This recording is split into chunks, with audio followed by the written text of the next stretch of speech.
sikukuu zenu za miandamo ya mwezi na sikukuu zenu zilizoamriwa, moyo wangu unazichukia kabisa. Zimekuwa mzigo kwangu, nimechoka kuzivumilia.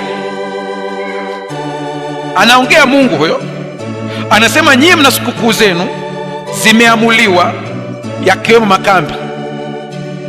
Anasema hizo nimeona kama ni mzigo kwangu. Angalia fungu lile la 15, mnaponyoosha mikono yenu katika maombi, nitaficha macho yangu nisiwaone. Hata mkiomba maombi mengi, sitasikiliza. Inatisha hii. Haya, anasema mikono yenu imejaa damu.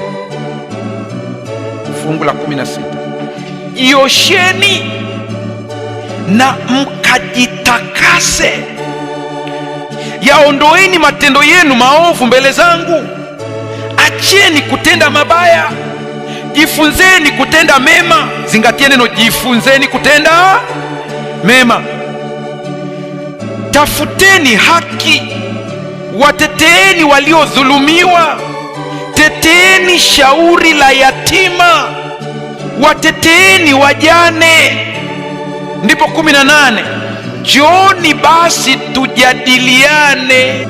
Mtu yeyote ambaye akimwona yatima anaonewa akaamua kuacha, analaaniwa.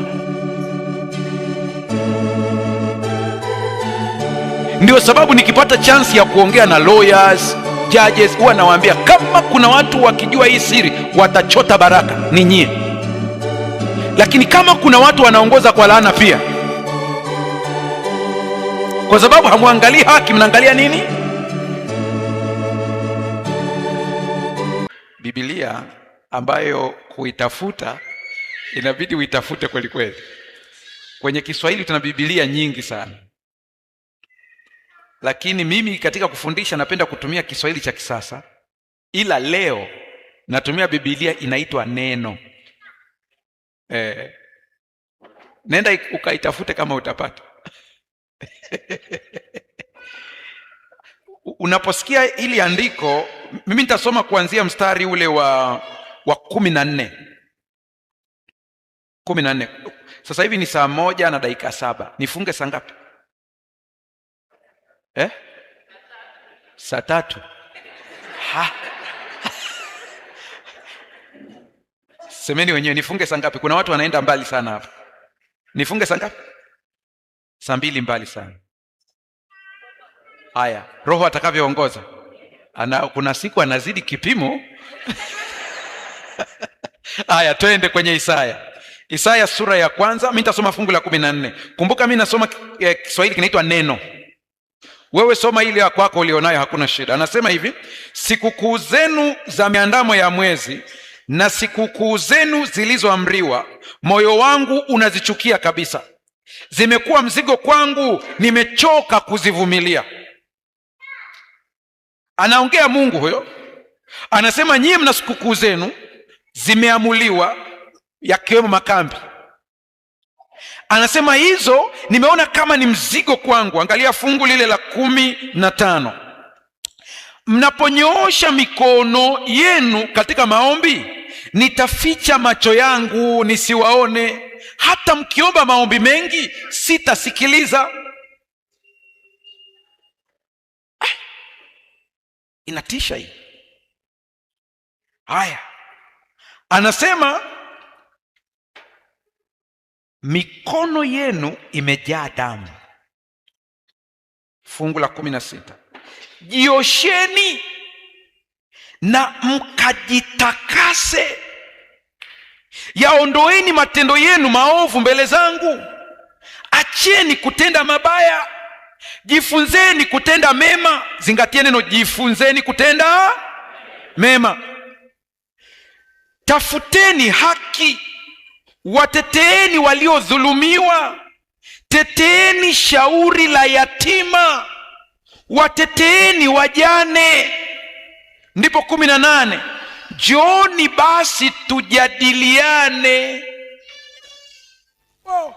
Kule ya kwako inasema njoni tusemezane.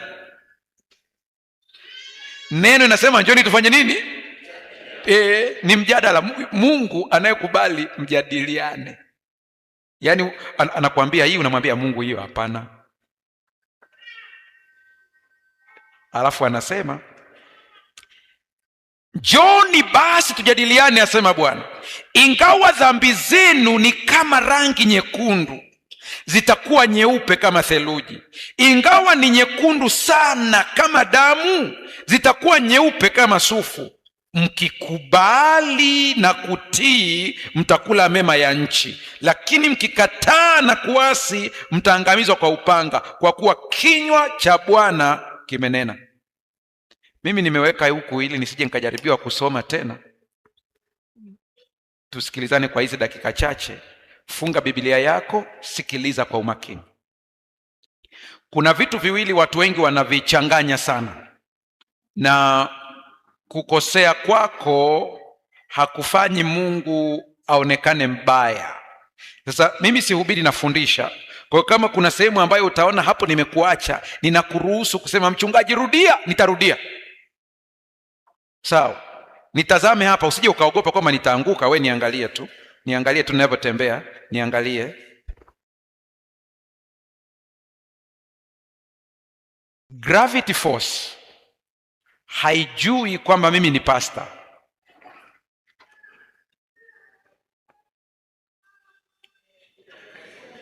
Haijui. Hiyo simu yangu nikianza kuiangusha hapa itaanguka. Gravity force haijui ni ya pastor. Sasa hili andiko, ninajua ni andiko letu tunalitumia sana, lakini watu wakilisoma wanalichanganya na mbinguni.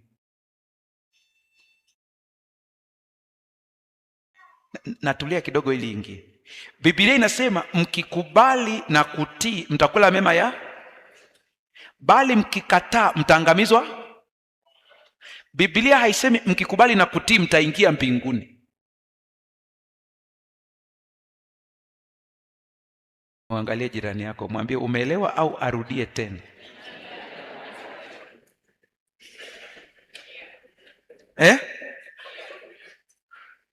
Nirudie? Sawa. Kuanzia kesho tutaangalia Yohana sura ya 3 vizuri. Nini kinakupeleka mbinguni? Ukielewe vizuri. Ukitoka hapo, nini ukifanya utaishi vizuri hapa? Ni kama vile kuna andiko moja sisi wa Sabato tunalitumia sana kutetea Sabato, japo halihusiani na Sabato, ila ukikuta msabato analitumia. Mshipa hapa umetoka. Ile andiko linasema itakuwa mwezi mpya, hata mwezi na Sabato, hata wanadamu wote watakuja mbele zangu, asema. Lile andiko halina uhusiano wowote na huko. Lilikuwa linaongelea habari ya after exile. Kwa sababu ukiniambia linaongelea mbinguni, nitakuuliza mbinguni kuna mwezi mpya? Na ule wimbo muufute basi unaosema mchana hauishi mjini, mwana kondoo ni nini? Hapana. Utajuaje Sabato imeingia?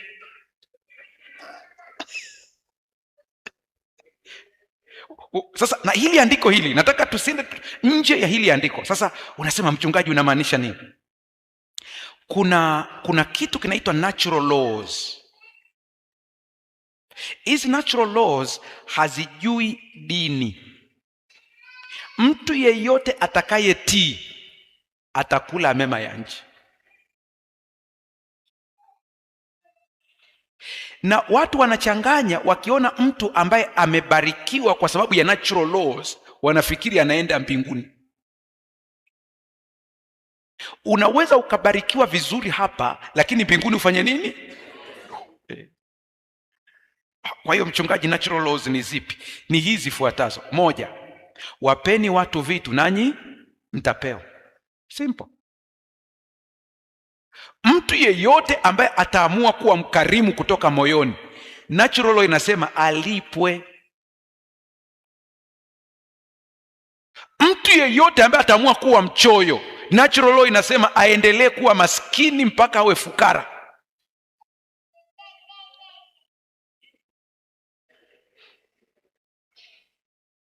Ni simple. Natural law inasema heri wenye rehema, maana hao watapata rehema. Simple. Kama una tabia ya kuhurumia watu, na wewe utafanya nini? Natural law.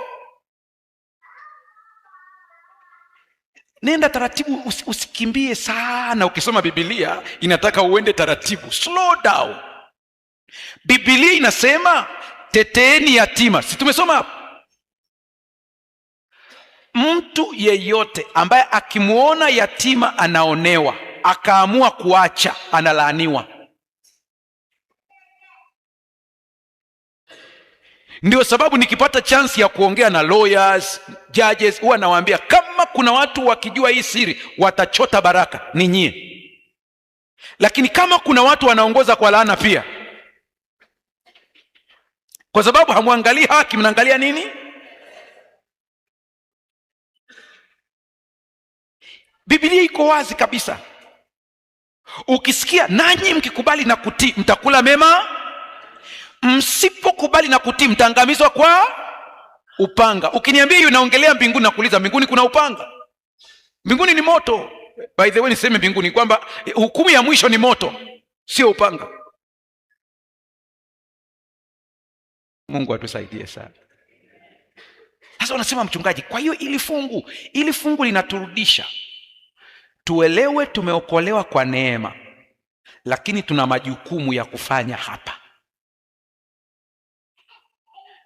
Huwezi kuniambia kwamba mtu ambaye amejitoa kuja kwa ajili ya makambi haya kwa moyo mweupe atarudi kama alivyo. Mungu atambariki tu, lakini baraka hiyo haigarantii kwenda wapi.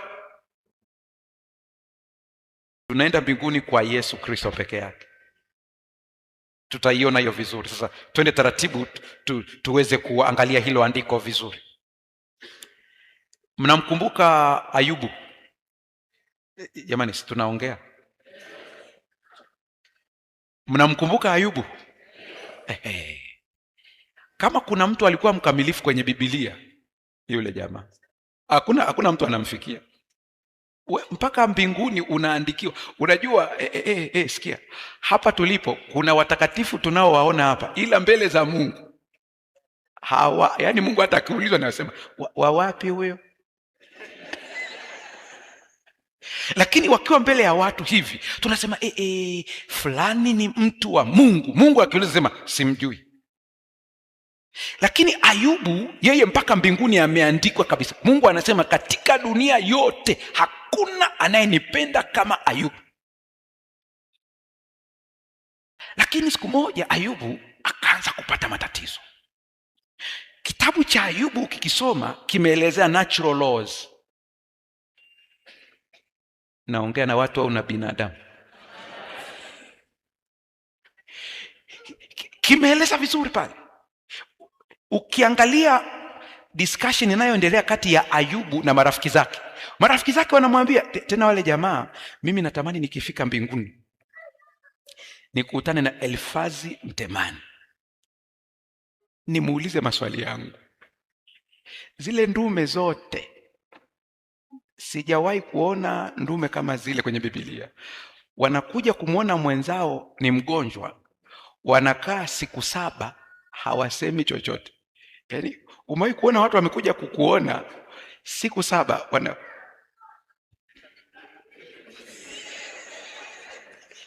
siku 7. Unaweza ukasema mimi ninakufa sasa. Hivi nimekuwaje? Asubuhi wanakula chakula, asubuhi wanakunywa chai, wakienda wanamtazama asubuhi mpaka wanaondoka. Siku ya 7 ndipo wanasema sasa tutafungua vinywa tuanze kusema. Ayubu akamwambia haya. Wakamwambia Ayubu, neno la kwanza hawasemi pole. Neno la kwanza wanasema huoni kwamba una makosa? Haiwezekani mtu akawa hivi kama hajamkosea nani? Mungu. Wakaongea maneno, wakaanza kuquote natural laws zote, wakazikote. Wanasema mtu ambaye anapigwa hivi kuna kitu alifanya. Ayubu akawasikiliza. Mwisho Ayubu akaanza kuambia hizo natural laws na mimi nazijua, ngojeni niwaambieni. Ayubu tuambie. Anasema moja, nilipoona maskini mimi nilimpa mali. Wanazuoni wanasema Ayubu akiona mtoto wa maskini anataka kuoa na alikuwa ana mahari, alikuwa anafanya nini? Analipa. Anasema nilitembea katika mahakama nikakuta kesi zinaendeshwa, nikakuta yatima wanaonewa kwa sababu hawana wazazi. Anasema niliingilia kati nikawatetea. Marafiki zake wanasikiliza tu. Alafu anasema kuna wakati mimi niliacha kitanda changu nikampa mtu mwingine akalala ambaye ni mhitaji. Ayubu anasimulia. Alipoongea yote nikana kwamba anawaambia hizo natural law ambazo mnasema nyie hazioni yote mema ambayo nimeyafanya mpaka nipigwe kiasi hiki. Nipo ndume moja inaibuka, namwambia wewe unajidai una haki sana, hakuna mwanadamu ambaye hakosei. Ayubu naye akawasikiliza, wakaongea. Mwisho akasema tena, Ayubu anarudia tena, wanaongea kwa mashairi. Ayubu akawajibu akasema, kama ingeliwezekana huyo Mwenyezi akakaa mbele yangu nami nikahojiana naye, ningemuuliza nimekosa nini? Mwisho Ayubu anaongea kama mtu aliyechoka kabisa, anasema lakini yeye ni mkubwa kuliko mimi, hata siwezi kuhojiana naye.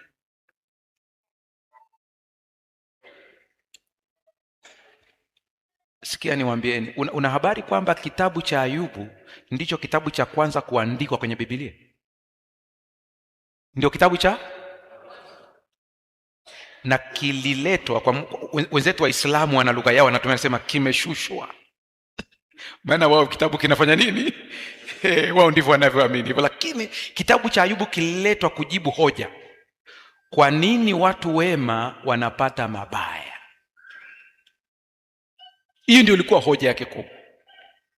Sasa sikiliza kidogo, mtoto wa Mungu aliyeko hapa. Mungu anapotoa maelekezo yake, anayefaidika ni wewe. Haleluya. Amri za Mungu zote ziangalie zilivyo, kuanzia ya kwanza mpaka ya mwisho. Mwenye faida ni nani? Kumbe tunaenda sawa. Mwenye faida ni nani?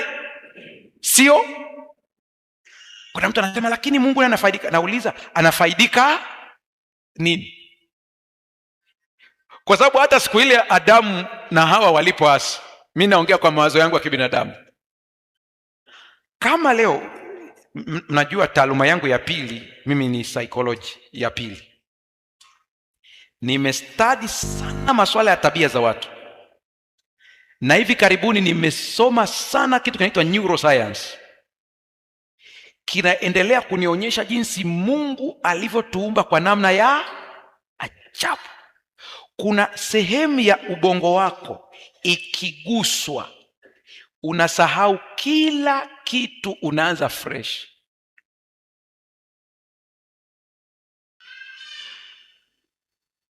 Hapo ulipo kuna area ya ubongo wako ina deal na language only.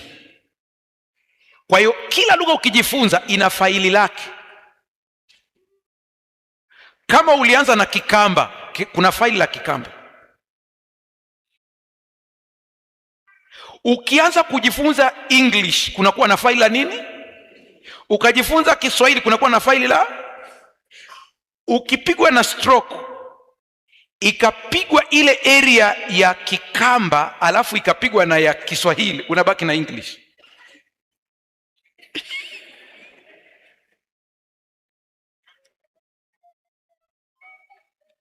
Tunaanza kuelewana sasa. Sasa Hawa akaenda kula tunda, akaongea na nyoka, wakajadiliana, wakaelewana. Ndio sababu tunasema kuwa makini na mwanamke. Wana mijadala walifanya na nyoka, hatukuwepo. Kuna mbinu walipewa, sisi hatufanye nini? Hatuzijui. Ndio maana mpaka Samsoni aliangushwa na nani? Hawana mijadala yao, sisi hatuijui. Sasa anakuja anamshawishi mume, naye anakula. Tuchukulie, nataka nikuonyeshe uwezo wa Mungu ulivyo mkubwa, ujue amri zake anayefaidika ni nani? Wewe. Hapo Mungu alikuwa na uwezo wa kumwondoa Hawa kwa dakika, akaumba mwingine ndani ya dakika, na Adamu asijue kwamba anayesimama mbele yake ni new version.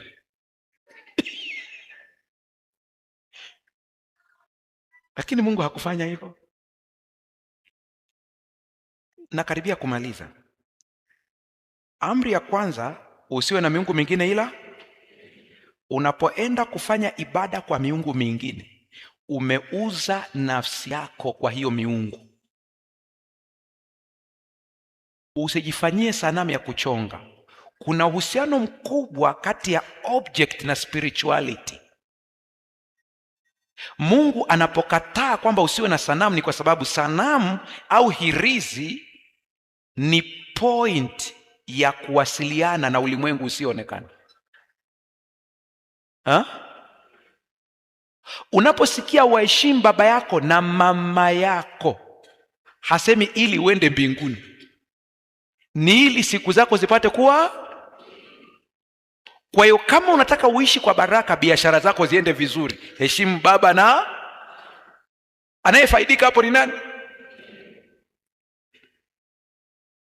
Siku hizi kuna watu wazazi hawaheshimu. Yaani kuheshimu wazazi, usije ukaheshimu mzazi kwa sababu unasema naogopa kuchomwa moto. Havina uhusiano na kuchomwa moto. Tena wakati mwingine nyinyi mnaonisikiliza hapa, kama hujawahi kumtumia mzazi wako hata kapesa, baada ya somo la leo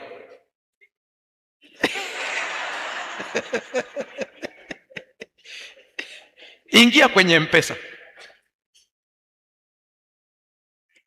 Vijana mnaanza kunielewa sasa Kuna mmoja sema, lakini kuna saa unakuta mzazi anaweza akakwambia kitu ambacho hukitaki. Ni kweli kabisa, mjibu kwa heshima. Kuna mtu kule kijijini kwetu alienda kusoma, maisha yakawa mazuri. Siku hiyo amekuja kwenye mkutano wa kijiji. Baba yake alikuwa ni mwenyekiti wa kijiji. Baba yake akaongea maneno, kale kajamaa kakanyongosha mkono. Kanamwambia, mzee, mnaongea mambo bado kizamani sana. Sisi tuliosoma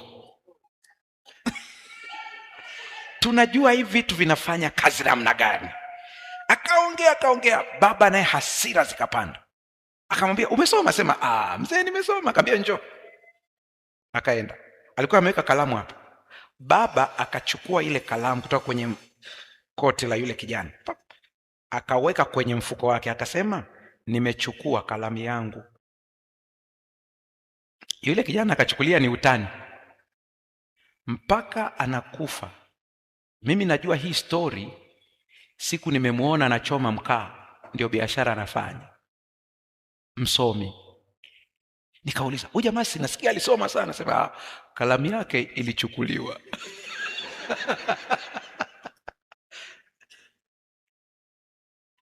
Waheshimu baba yako na siku zako zipate kuwa.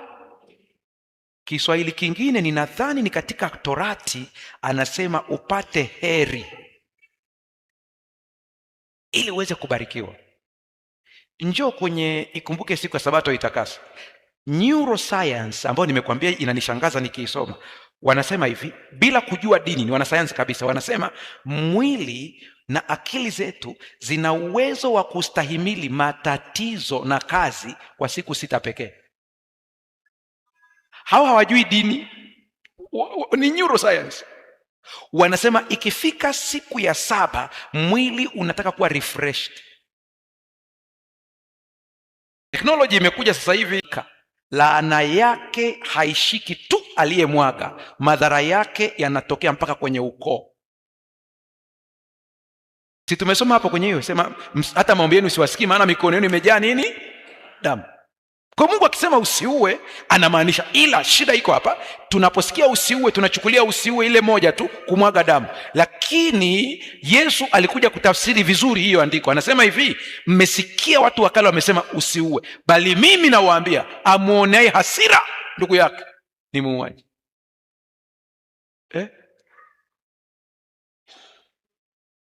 Yaani hata ukimfanyia tu mtu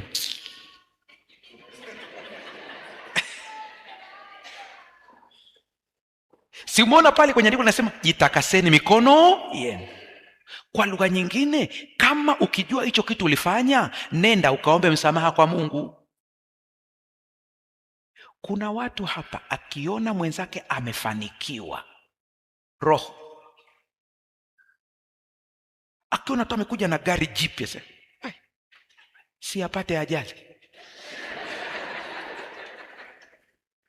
Na kuna wengine hata tamka apate ajali, lakini kwa sababu roho inamuuma, utasikia baadaye akisema wanatafuta kila aina ya kukrasha. Nakwambia msione wafisadi tu. Amefanya nini? Hakuna kitu. Nakupa siri ya asili. Kila ukiona mwenzako ana kitu kizuri, celebrate. Ukiona roho yako inakataa, ongea na hiyo roho yako, iambie nitafurahia hata kama hutaki. Ukishaiambia hivyo utaizidi nguvu. Mchungaji, kwani hiyo imetoka wapi? Biblia. Si tumesoma hapa, jifunzeni kutenda mema. Tena nikawaambia zingatia neno jifunzeni. Jifunzeni kutenda mema. Ukiona mwenzako ana kitu kizuri, yani furahia. Haleluya. Njoo kwenye zina ambao tunaiongelea sana. Wao wanafikiria Biblia ikisema usizini anaongelea tu habari ya kitu cha kawaida cha juu juu. Sikilizeni waambieni wote mlioko hapa, tendo la ndoa ni la kiroho. Someni vizuri Biblia yenu. Biblia inasema hivi, tumesoma kwenye lesoni zilizopita, wiki 2 zimepita sasa hivi. Anayefanya mapenzi na kahaba ameunganishwa na yeye, si wawili tena, amekuwa mwili. Sasa jiulize swali, mbona ninaondoka huyu mtu tunaachana, na kuwaje mwili mmoja na yeye? Mmeunganishwa kiroho. Ndiyo sababu kuna watu wengine, ulipoingia kwenye mahusiano ya mwili na mtu, vitu vyako vya kawaida viliharibika. Unajiuliza, mbona biashara imeharibika? Mbona kila kitu kinaporomoka? Hivi imekuwa kwaje? Yule mtu ana mambo yao, ametoka nao kwenye ukoo wao, ana mambo ya ajabu yamehamishiwa kwako.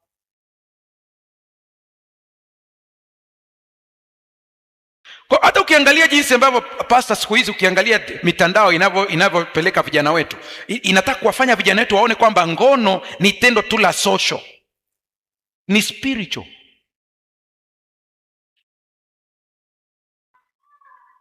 Kwa ni kwa faida yako.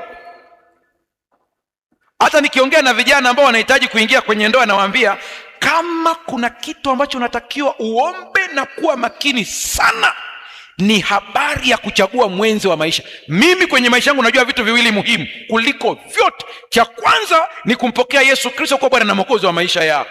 Cha pili ni kuchagua mwenzi wa maisha. Ukichemka kwenye hivi vitu viwili, umekwisha.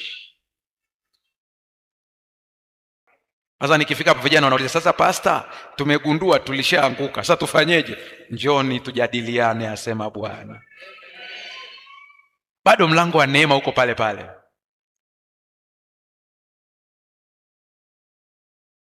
Nafikiri ni lesoni ya wiki 3 zilizopita kama nitakuwa sijakosea, wakielezea kitabu cha Wakorinto vizuri, jinsi ambavyo walivyokuwa wanatenda wakati ule wa Wakorinto. Unajua ngono ya Wakorinto ilikuwa ni sehemu ya ibada yao. Naongea na watu au na binadamu?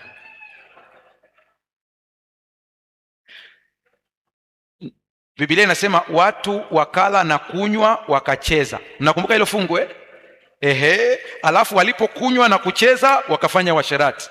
Anasema siku ile wakaanguka watu wengi sana. Mnakumbuka ile direction ambayo inatajwa pale? Maelekezo yalitoka kwa mchawi. Muangalie jirani yako, mwambie umeelewa au afafanue tena. Amesemaje? Basi nikifafanua hapo tunaenda kulala sasa. Haya, sikiliza. Israeli walikuwa wanatoka Misri, wakafika sehemu ambayo inatakiwa wavuke. Mnakumbuka stori ya mtu anaitwa Balaam na Balaki? Yupi alikuwa mfalme? Balaki alikuwa mfalme, alafu Balaamu alikuwa nini? Mnamwita nabii. Sawa kabisa, relax hapo sasa. Nenda kaangalie version nyingine ya Biblia kama vile New King James Version. Jina lake anaitwa Balaam the sorcerer, not the prophet. Huyu jamaa utaniuliza sasa, kama alikuwa ni sorcerer, mbona kuna sehemu anaongea na Mungu? Hawa jamaa walikuwa wanajua formula ngapi? 2. Moja ya kujifungamanisha na Mungu na nyingine ya mambo yao. Siku ile akaambiwa njoo unilaanie Israeli. Neno kulaani is to put spell on, ambayo ilikuwa ni kuloga. Ndio maana kila akijaribu mambo yake, anajaribu vitu vyake, anakwama. Alafu anamwambia utamlogaje aliyebarikiwa na nani? Nimeongea na watu wa New Life jana, nikawaambieni Mkristo anayekimbia mchawi anadhalilisha ufalme wa Mungu. Eti unaogopa kwenda kule ushago, unasema wakiona. Na mimi nakuuliza, kati ya wewe na wao nani ana Mungu mkubwa? Unatakiwa ufike ushago waseme aondoke haraka, maana vitu vyetu havifanyi kazi. Haleluya. Eti unaniambia habari ya uchawi wa Kitui. Kitui kuna uchawi? Nenda Tanzania, sehemu inaitwa Sumbawanga, watu wanauza radi. Kuna ya 1,000 na hawaogopi, wanahojiwa kwenye television kabisa. Mzee mmoja anaulizwa kwa hiyo anasema inategemea na pesa yako. Ukitaka kubwa ambayo inaweza ikaua watu wengi, unakuja na kama 20,000. Mimi nimefanya mkutano hapo na wakatangaza kwamba mkutano wataufunga. Wakatuma mjumbe kabisa, akamwambia huyu mtu mwambie afunge mkutano. Nikamwambia ulirudisha ujumbe, waambie aliye upande wetu ni mkuu kuliko wao. Ndio yesema pastor, unajua pamoja na haya usiongee kwa kiburi sana, maana haya mambo yanataka unyenyekevu. Nikamwambia hakuna kunyenyekea mbele ya shetani, na nyenyekea mbele za Mungu. Lakini shetani, na nyenyekea kwa shetani nanipa faida gani? Kwa kifupi, walifanya vituko vyao, wakaturushia mambo yao, tulibatiza watu wengi. Mwisho siku walipoamua kutufanyia kituko cha kuunguza hoteli ambayo nilikuwepo, moto ukaunguza soko.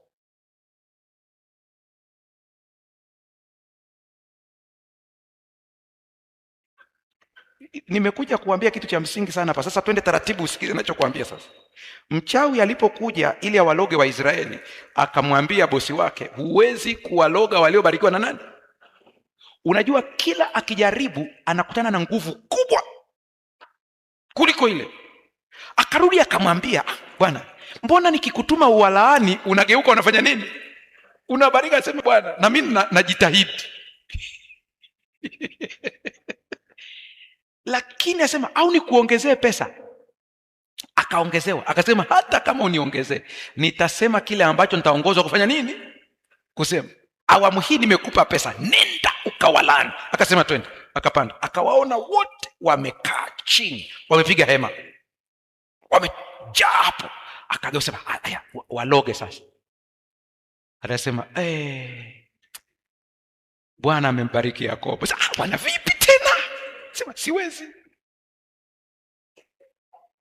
Sasa sikiliza, akamwambia lakini ukitaka uweze, kuna siri nakupa. Asema siri gani? Ninajua formula ambayo hiyo ukiweza mlango unafanya nini? Unafunguka. Anasema ipi?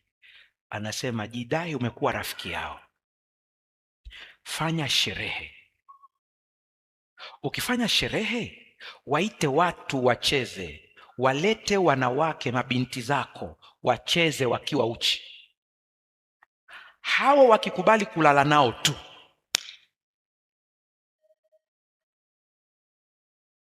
waliishiwa hapo. Si mnakumbuka wakaalikwa kwenda kuimba na kucheza, wakala, wakutana na wanawake wazuri, wakawachukua. Kuna ndume moja ikakosa adabu. Yaani kuna dhambi nyingine unajiuliza, sasa hivi hata kama umeamua kufanya dhambi kanisani,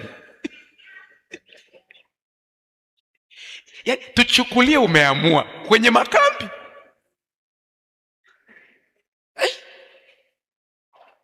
ndume moja ikachukua mwanamke ikampeleka mpaka kwenye hema. Mnajua walipofanya vile walianguka watu, maana mlango ulifanya nini? Ulifunguka, wakafa. Nisikilize vizuri hapa, itakusaidia. Tutajifunza mengine mbele ya safari, sasa hivi ni ufunguzi tu. Makambi haya yatumie kufunga milango uliofungua mwenyewe. Usiondoke kwenye makambi mpaka mwambie Yesu, kila mlango niliofungua nisamehe na tuufunge huu mlango. Mimi natamani baada ya makambi tuondoke na baraka. Na tutaondoka na baraka nyingi kwa kuwa tumekuja kwa Mungu mtoa baraka. Tutakuwa na box la maombi liko hapa, si pasta, si ndio hili hapa? Mtaweka maombi, tutamlilia Bwana hapo. Ndugu zangu, hatuna maana kwamba nguvu ipo katika karatasi au hilo boksi. Hiyo ni ishara tu. Ni ishara ya nini? Ya moyo. Lakini tutakuja hapa tumlilie Bwana. Mungu anakwenda kutenda maajabu. Hata kama umeona kuna vitu haviendi, saa imefika uje utakaswe na Bwana. Kuna vitu tulitenda, tukubali kabisa, tukaumiza watu. Na wakati mwingine natural law inasema lazima tufanye nini? Ipo. Lakini Mungu anasema njoni tujadiliane. Na Mungu anampenda mtu mkweli kutoka wapi? Ndugu zangu, kabla hatujaomba niseme hili. Inapokuja hoja ya maombi, muambie Mungu ukweli wa moyo. Usiongee na pasta kama vile unavyoongea na Mungu. Kuna vitu hutamwambia pasta, lakini kuna vitu ukifika mbele za Mungu mwambie ukweli. Mimi simuelewi mtu nakwenda kutubu dhambi alafu namwambia Mungu, Baba, hata wewe unajua nilizidiwa tu Baba. Hali ilikuwa ngumu.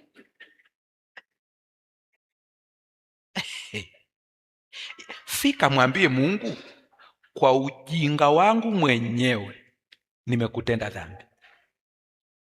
Mungu, siwezi kujitetea kwa jambo lolote. Haya makosa ni ya kwangu. Na ukiongea hivyo, ongea kutoka wapi? Sikiliza. Mwambie Mungu, hapa sisimami kwa haki yangu, nihurumie. Daudi anasema, moyo uliopondeka hutaudharau. Simameni.